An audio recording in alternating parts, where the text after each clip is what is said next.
The LinkBuds from Sony, do they only stand out for their funky design and a name that's easy to remember? Or do they offer enough to justify its price tag? Or should you save yourself $100 and get yourself the Samsung Galaxy Buds Live? Goedendag, weer DHRME. Don't hurt my ragged ears. Let's not beat around the bush and get a few things out of the way. Do not, I repeat, do not buy these for sound quality. If you're serious about audio, then any open ear style earbuds won't satisfy your needs. The bass on these buds are weak sauce since they can never really seal your ears, but we'll talk more about that later. The open design, it lets in a lot of noise like that. So don't use these in very noisy places. Similar to other Sony buds or headphones, you do get EQ presets and manual adjustment options in the app. Okay, this is where we normally talk about noise cancelling, but we won't because there is literally a hole in these buds. You can't cancel holes, and we're actually happy about that. Let us explain. These are open ear style earbuds, so even trying to claim that they can do active noise cancelling would just be a joke. Galaxy Buds Live. Strange cough. These buds are really called the LinkBuds, something we didn't expect from Sony. But for you hardcore Sony fans out there, fret not. They also have a name that they gave it when their office cat jumped on the keyboard, the WF-L900. So there's your new password. Apart from the easy to remember name, it also is easy to pick a color since there are only two options, gray and white. And about the case, the moment you pick it up, you'll notice how tiny it is, so they're really easy to carry around.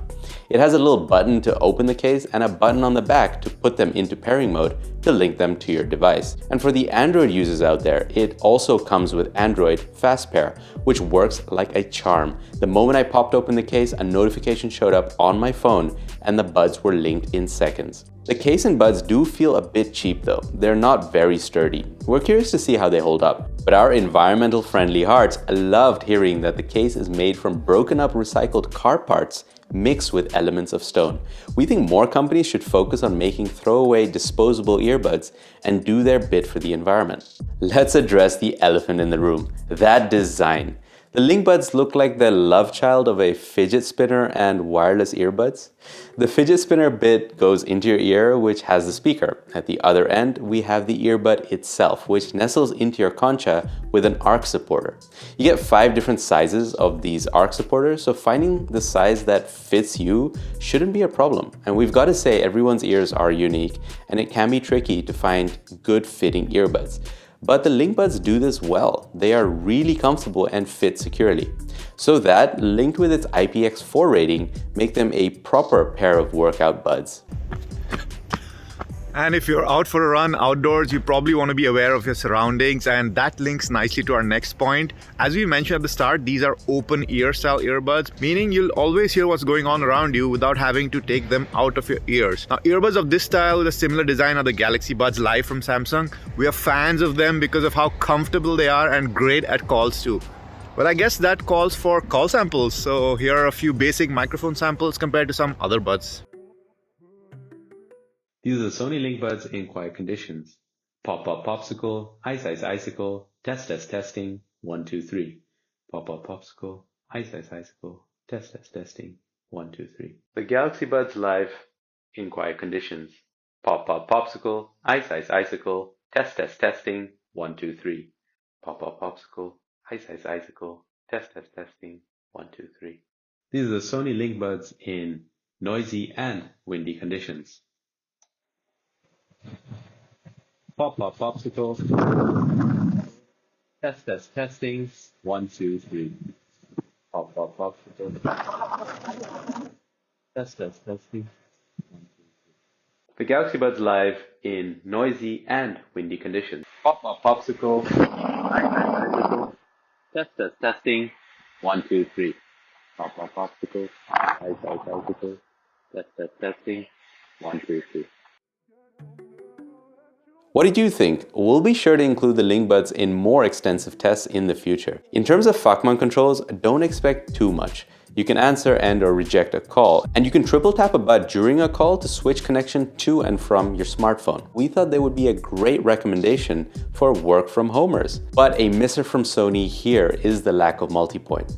They can only stay connected to one device at a time. Good news though, you can force a connection from a previously paired device. No need to disconnect or put it into pairing mode. In our opinion, this is the next best thing to multi-point connectivity. Something to be aware of is that the LinkBuds seem fine for quiet environments or a run outdoors, but if you plan to wear them for a long time in noisy environments, you'll probably be cranking up the volume. This might not be great for your hearing. You don't want to damage those precious cochleas.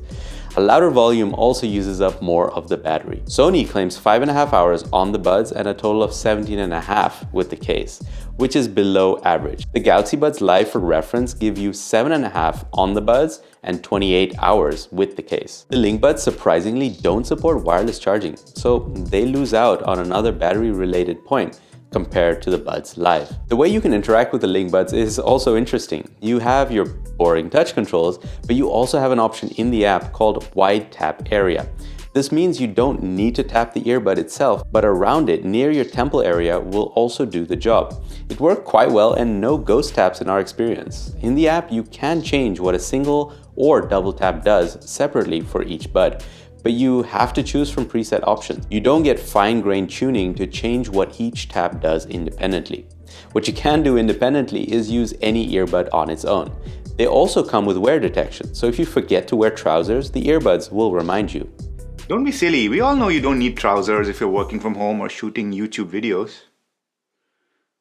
But being wary of our wear jokes, what we meant is that the buds can detect if you take out an earbud and will pause automatically and resume again once you put them back in.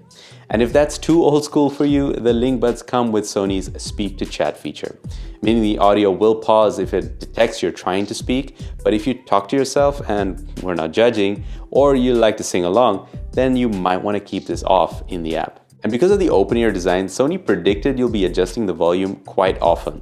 This is why they've included an adaptive volume control option, so it can do this based on your ambient sound levels. We didn't find this to be very reliable and prefer to keep the volume controls in our own hands. Overall, we admire the bold design choice, excellent comfort, fit, as well as microphone quality. But for the price they're retailing at, it's hard to recommend them, especially when you've got many lower priced earbuds which include active noise cancelling and better sound quality. But if open ear design is a hard criteria for you, then we would suggest taking a look at the Samsung Galaxy Buds Live.